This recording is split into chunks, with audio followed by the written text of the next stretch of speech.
जी दोस्तों, आज 4 अक्टूबर 2021 बरोज़ पीर का दिन है। तो ये सुबह के वक्त है, चिनाब मार्केट इस्लामाबाद में मौजूद हूँ।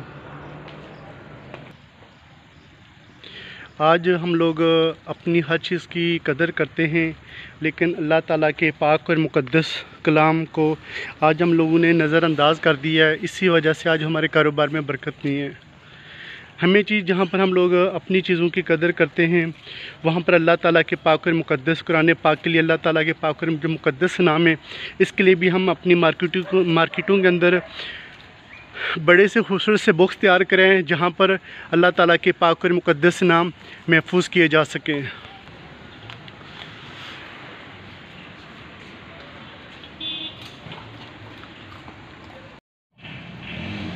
दोस्तों, ये सिर्फ चिनाब मार्केट से ख़जाना उठाया गया। आप सोचें कि इस तरह पूरे पाकिस्तान में जितनी भी मार्केटें हैं, वहाँ पर किस कदर बेअदबी हो रही होगी। तो तमाम जो अहले मार्केट है, इनको चाहिए कि इसके ऊपर गौर करें, ताकि जो अल्लाह ताला के पाक और मुक़द्दस नाम की बेअदबी हो रही, इसको रोका जा सके।